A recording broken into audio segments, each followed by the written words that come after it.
ప్రభువైన యేసుక్రీస్తు నామంలో అందరికీ హృదయపూర్వక వందనములండి. న్యాయాధిపతులు గ్రంథము 14వ అధ్యాయము.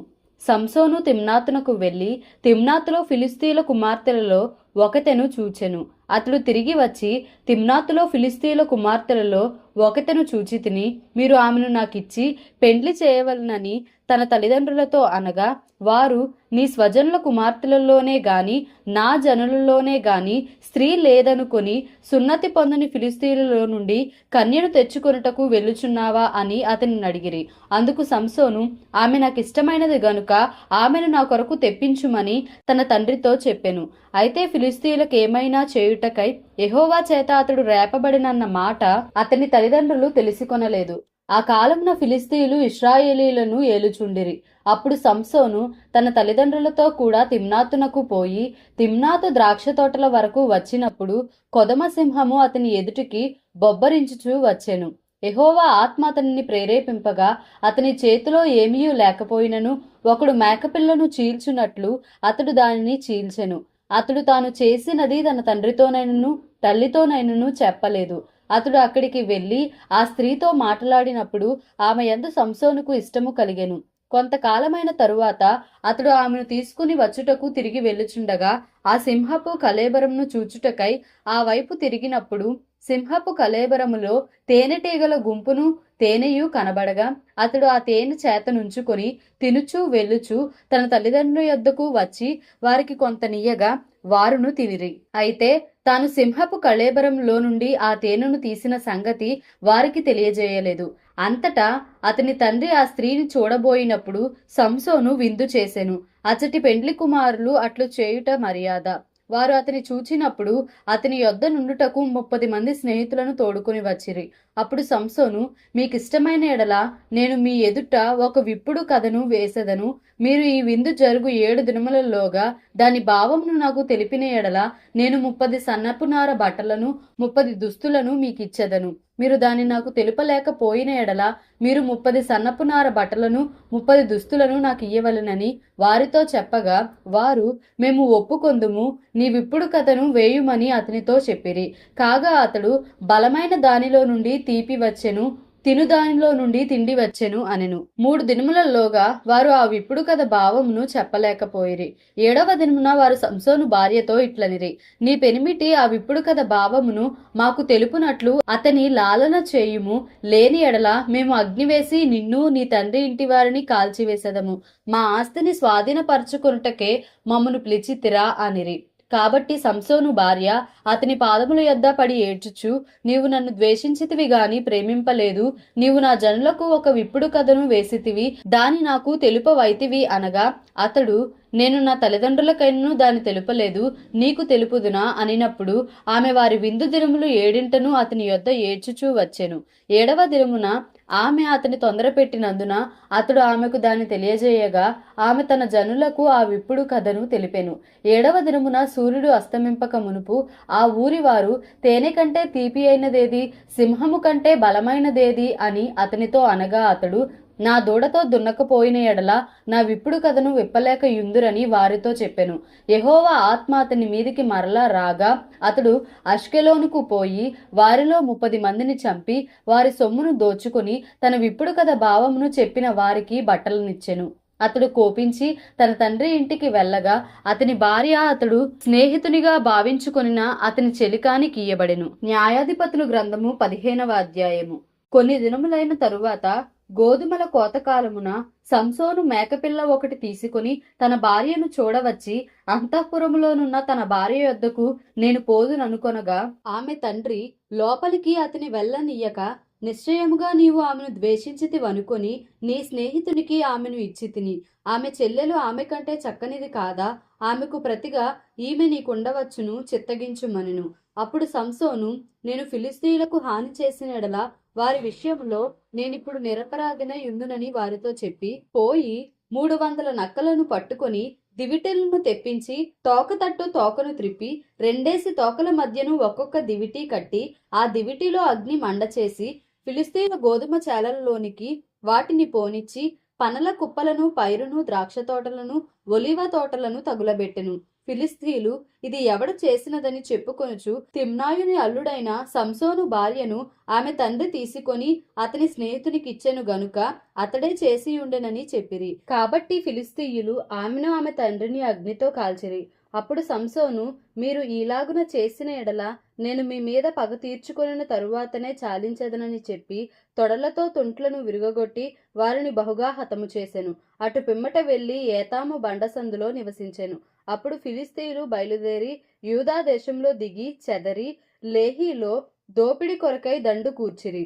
యూదావారు, మీరేల మా మీదికి వచ్చితిరని అడుగుగా ఫిలిస్తీయులు, సంసోను మాకు చేసినట్లు మేము అతనికి చేయవలనని అతని కట్టుటకే వచ్చితిమనిరి.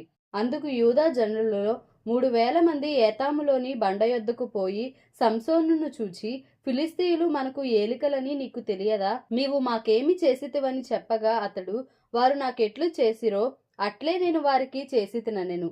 అందుకు వారు, మేము ఫిలిస్తీయుల చేతికి అప్పగించుటకు నిన్ను కట్టవచ్చితిమని అతనితో అనగా, సంసోను, మీరు నా మీద పడుకున్నట్లు నాతో ప్రమాణము చేయుడనెను.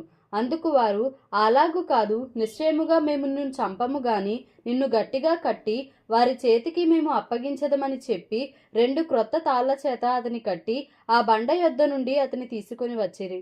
అతడు లేహీకి వచ్చు వరకు ఫిలిస్తీయులు అతన్ని ఎదుర్కొని కేకలు వేయగా యెహోవా ఆత్మ అతడి మీదికి బలముగా వచ్చినందున అతని చేతులకు కట్టబడిన తాళ్ళు అగ్నిచేత కాల్చబడిన జనుప నార వలె నాయెను. సంకెళ్ళును అతని చేతుల మీద నుండి విడిపోయెను. అతడు గాడిద యొక్క పచ్చి దవడ ఎముకను కనుగొని చెయ్యి చాచి పట్టుకొని దాని చేత 1000 మంది మనుషులను చంపెను. అప్పుడు సంసోను, గాడిద దవడ ఎముకతో 1 కుప్పను 2 కుప్పలను నేను చంపియున్నాను. గాడిద దవడ ఎముకతో 1000 మంది నరులను చంపియున్నాను అనెను. అతడు చెప్పుట చాలించిన తరువాత ఆ దవడ ఎముకను చేతి నుండి పారవేసి ఆ చోటికి రామత్లెహి అను పేరు పెట్టెను. అప్పుడు అతడు మిక్కిలి దప్పిగొనినందున యెహోవాకు మొర్రపెట్టి, నీవు నీ సేవకుని చేతి వలన ఈ గొప్ప రక్షణను దయచేసిన తరువాత నేనిప్పుడు దప్పి చేతను చచ్చి సున్నతి పొందని వారి చేతిలోనికి పడవలెనా అని వేడుకొనగా దేవుడు లేహీలోనున్న ఒక గోతిని చీల్చెను. దాని నుండి నీళ్లు బయలుదేరెను. అతడు త్రాగిన తరువాత ప్రాణము తెప్పరిల్లి బ్రతికెను. కాబట్టి దాని పేరు నేటి వరకు ఏన్హక్కోరే అనబడెను. అది లేహీలో నున్నది. అతడు ఫిలిస్తీన్ల దినములలో 20 ఏండ్లు ఇశ్రాయేలీయులకు న్యాయాధిపతి అయి ఉండెను. న్యాయాధిపతుల గ్రంథము 16వ అధ్యాయము. తరువాత సంసోను గాజాకు వెళ్లి వేశ్యనొకతెను చూచి ఆమె యొద్ద చేరెను. సంసోను అక్కడికి వచ్చెనని గాజావారికి తెలిసినప్పుడు వారు మాటు పెట్టి రేపు తెల్లవారిన తరువాత అతని చంపుదుమనుకొని పట్టణపు ద్వారమునొద్ద ఆ రాత్రి అంతయు పొంచియుండిరి. సంసోను మధ్యరాత్రి వరకు పండుకొని మధ్యరాత్రి లేచి పట్టణపు తలుపులను వాటి 2 ద్వారబంధములను పట్టుకొని వాటి అడ్డకర్రతోటి వాటిని ఓడబెరికి తన భుజముల మీద పెట్టుకొని హెబ్రోనుకు ఎదురుగానున్న కొండ కొనకు వాటిని తీసుకొని పోయెను. పిమ్మట అతడు షోరేకు లోయలోనున్న దెలీలా అను స్త్రీని మోహింపగా ఫిలిస్తీన్ల సర్దారులు ఆమె యొద్దకు వచ్చి ఆమెతో, నీవు అతని లాలన చేసి అతని గొప్ప బలము దేనిలోనున్నదో మేమెలాగూ అతని గెలవవచ్చునో తెలిసి కొనుము. మేము అతని బంధించి అతని గర్వము అణుపుదము.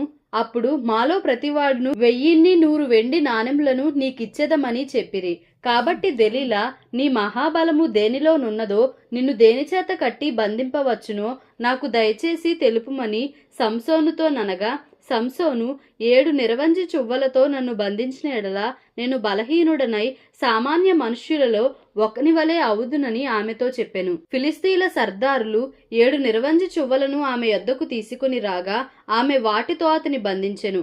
మాటున నుండి వారు ఆమెతో అంతఃపురంలో దిగియుండిరి గనుక ఆమె, సంసోను, ఫిలిస్తీన్లు నీ మీద పడుచున్నారని అతనితో అనగా అతడు అగ్ని తగిలిన నూలు రీతిగా ఆ తడపలను తెంపెను గనుక అతని బలము తెలియబడలేదు. అప్పుడు దెలీలా, ఇదిగో, నీవు నన్ను ఎగతాళి చేసి నాతో అబద్ధమాడితివి. నిన్ను దేనిచేత బంధింపవచ్చునో దయచేసి నాకు తెలుపుమని సంసోనుతో చెప్పగా అతడు, పేనిన తరువాత పనికి పెట్టని క్రొత్త తాళ్లతో నన్ను బాగుగా బంధించిన ఎడల నేను బలహీనుడనై సామాన్య మనుష్యులలో ఒకని వలె అవుదునని ఆమెతో చెప్పెను. అంతటా దెలీలా, పేనబడిన క్రొత్త తాళ్లను తీసుకొని వాటితో అతని బంధించి, సంసోను, ఫిలిస్తీయులు నీ మీద పడుచున్నారని అతనితో అనెను. అప్పుడు మాటున నుండి వారు అంతఃపురములో నుండిరి. అతడు తన చేతుల మీద నుండి నూలు పోగును వలె ఆ తాళ్లు తెంపెను. అప్పుడు దెలీలా, ఇది వరకు నీవు నన్ను ఎగతాళి చేసి నాతో అబద్ధములాడితివి, నిన్ను దేని వలన బంధింపవచ్చునో నాకు తెలుపుమని సంసోనుతో చెప్పగా అతడు, నీవు నా తల జడలో 7 అల్లిక అల్లిన ఎడల సరి అని ఆమెతో చెప్పెను. అంతటా ఆమె మేకుతో దాన్ని దిగగొట్టి, సంసోను, ఫిలిస్తీయులు నీ మీద పడుచున్నారని అతనితో చెప్పినప్పుడు అతడు నిద్ర మేలుకొని మగ్గపు మేకును నేతను ఊడదీసుకొని పోయెను. అప్పుడు ఆమె, నా యందు నీకిష్టము లేనప్పుడు నేను నిన్ను ప్రేమించుచున్నానని నీవెందుకు చెప్పుచున్నావు? ఇది వరకు నీవు ముమ్మారు నన్ను ఎగతాళి చేసి నీ గొప్ప బలము దేనిలోనున్నదో నాకు తెలుపకపోతివని అతనితో అనెను. ఆమె అనుదినమును మాటల చేత అతని బాధించి తొందర పెట్టుచున్నందున అతడు ప్రాణము విసికి చావగోరెను. అప్పుడు అతడు తన అభిప్రాయం అంతయు ఆమెకు తెలియజేసి, నేను నా తల్లి గర్భము నుండి పుట్టినది మొదలుకొని దేవునికి నాజీరు చేయబడిన వాడనై ఉన్నాను. నా తల మీదికి మంగళ కత్తి రాలేదు. నాకు క్షౌరము చేసిన ఎడల నా బలము నాలో నుండి తొలగిపోయి ఇతర మనుషుల వలె అవుదునని ఆమెతో అనెను. అతడు తన అభిప్రాయంను తనకు తెలిపెనని దెలీలా ఎరిగి ఆమె వర్తమానము పంపి ఫిలిస్తీన్ల సర్దారులను పిలిపించి, ఈసారికి రండి, ఇతడు తన అభిప్రాయం అంతయు నాకు తెలిపెనెను. ఫిలిస్తీన్ల సర్దారులు రూపాయలను చేతపట్టుకుని ఆమె యొద్దకు రాగా ఆమె తన తొడ మీద అతని నిద్రబుచ్చి ఒక మనుష్యుని పిలిపించి వాని చేత అతని తల మీద 7 జడలను క్షౌరము చేయించి అతని బాధించుటకు మొదలుపెట్టెను. అప్పుడు అతనిలో నుండి బలము తొలగిపోయెను. ఆమె, సంసోను, ఫిలిస్తీయులు నీ మీద పడుచున్నారనగా అతడు నిద్ర మేలుకొని ఎప్పటి అట్లు నేను బయలుదేరి విడజిమ్ము కొందుననుకొనెను.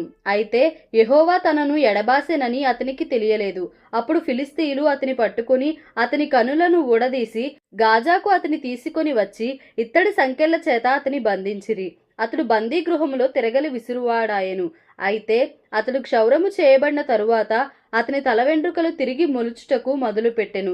ఫిలిస్తీయుల సర్దారులు, మన దేవత మన శత్రువైన సంసోనును మన చేతికి అప్పగించి ఉన్నదని చెప్పుకొని తమ దేవత అయిన దాగోనుకు మహాబలి అర్పించుటకును పండుగ ఆచరించుటకును కూడుకొనిరి. జనులు సంసోనును చూచినప్పుడు, మన దేశమును పాడు చేసిన వాడును మనలో అనేకులను చంపిన వాడునైనా మన శత్రువుని మన దేవత మన చేతికి అప్పగించి ఉన్నదని చెప్పుకొనుచు తమ దేవతను స్తుతించిరి.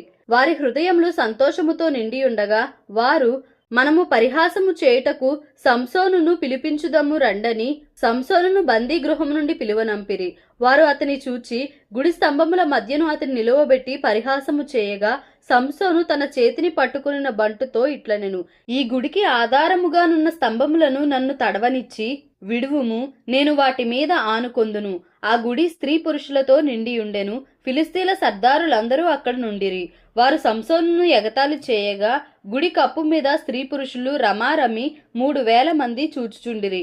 అప్పుడు సంసోను, యెహోవా ప్రభువా, దయచేసి నన్ను జ్ఞాపకము చేసుకొనుము. దేవా, దయచేసి ఈసారి మాత్రమే నన్ను బలపరచుము.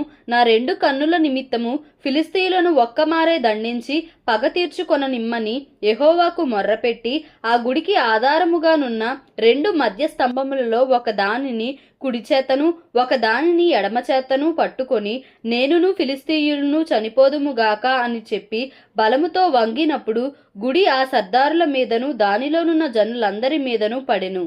మరణకాలమున అతడు చంపిన వారి శవముల లెక్క జీవితకాలమందు అతడు చంపిన వారి లెక్క కంటే ఎక్కువాయెను. అప్పుడు అతని స్వదేశ జనులను అతని తండ్రి ఇంటి వారందరూ కూడి అతనిని మోసుకొని వచ్చి జొర్యాకును ఎష్తాయోలుకును మధ్యనున్న అతని తండ్రి అయిన మానోహ సమాధిలో అతని పాతిపెట్టిరి. అతడు 20 సంవత్సరములు ఇశ్రాయేలీలకు అధిపతిగా నుండెను. దేవుడి పరిశుద్ధ వాక్యమును మన వినికిడిలో దీవించి ఆశీర్వదించునుగాక.